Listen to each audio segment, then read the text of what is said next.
Hi there, Fiona Pearman and Kate Bora, and this month we're diving deep on self-awareness.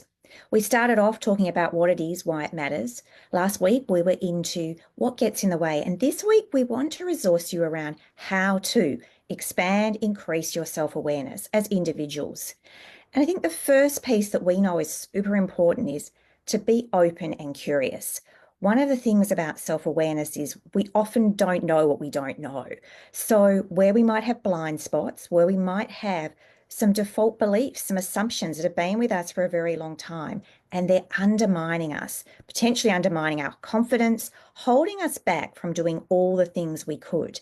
And I think there's a lot we can do here just to start even noticing what's going on for us. Notice when we want to do something, but we pull ourselves back, we contract. Start to dig into and look at the emotions that come up, the feelings, the sense of, do I have permission? I can, I can't. All of those sort of things gives us clues and intel about ways in which we might want to do things differently. Yeah, and I also think notice when you have strong reactions to something, right? Something that is out of order or doesn't make sense.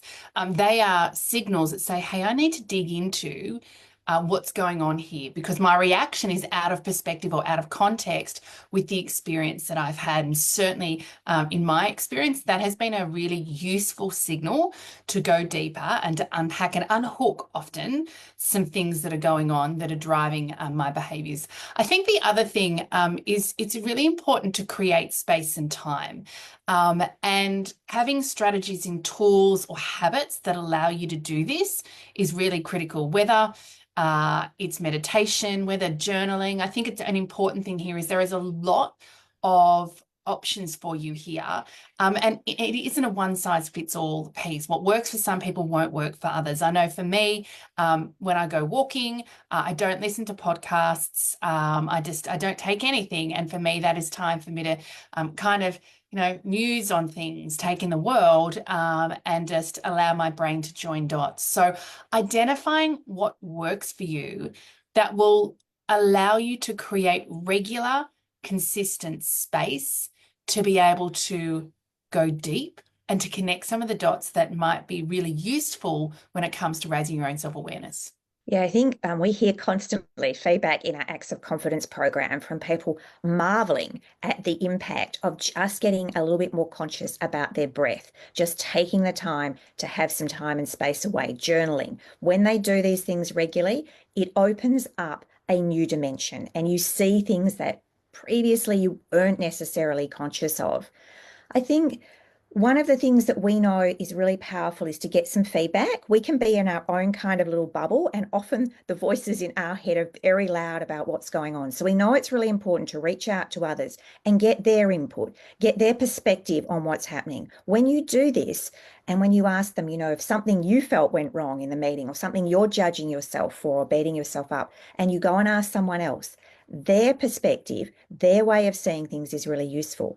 Equally, if you may be unaware of some of the things you're doing that are causing people to not take you as seriously as you could. One of the big ones we often hear is waffling in meetings, people taking a long time to get to the point.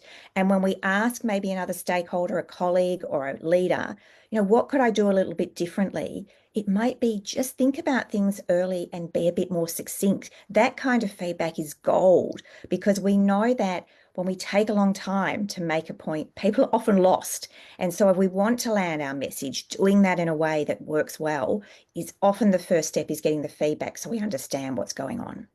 Yeah, I think an important caveat here is to not have that conversation from a reactive state. So if something hasn't gone well, and you are feeling really uncomfortable or upset about it, give yourself 24 hours to sleep on it, and then calibrate your own feedback. And then go and have a conversation. If we rush in and go, oh my gosh, that was a disaster, all of those sorts of things, we can be projecting our own feedback, our own experience onto some of our stakeholders. So it is really useful to take care of our own feelings and emotions, to unpack what's going on, because inevitably, some of that reaction will be in context potentially with the experience you've had. Some may be related to prior events as well. So take care of yourself and then when you're feeling neutral, right? You've processed what you need to, then lean into the conversation to get the feedback. I think another one that people love, you love them or hate them, I think, is psychological profiling tools. Myers-Briggs, StrengthsFinder, LSR, there's hundreds literally of these ones. We've used various different ones. I think these ones are useful to help potentially identify your strengths. We love them for language to help people talk about and articulate their skills, their value, their contribution. So really useful from that perspective, but equally potentially to reveal some of the blind spots, some of the derailers or things that might be getting in the way.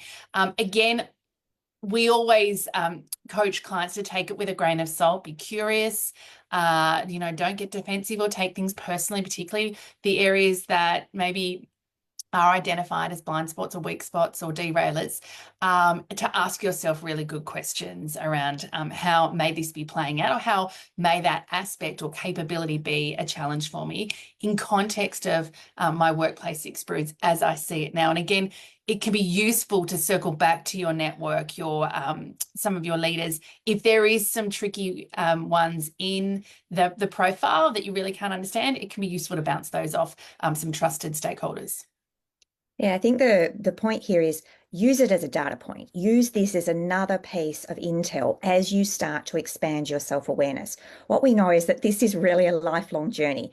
Our self-awareness is like that perpetual onion. We just keep pouring off layers and layers until we get, that deeper understanding, that connection, that congruence with ourselves. And we've seen time and time again how powerful this is for people. The more I know about myself, the more I'm connected to that, the more I can show up as my authentic self in the workplace, contribute fully, and do all of the things I'm capable of. So I think lots to dig into here, lots to experiment with. We really encourage you to do that. If you've enjoyed this Facebook Live, please tag a friend or colleague, and follow us on this Facebook page to get lots more information. There's a ton of videos over on our YouTube channel. And when you're ready to go deeper with your relationship with core confidence, visit our website, coreconfidence.com.au.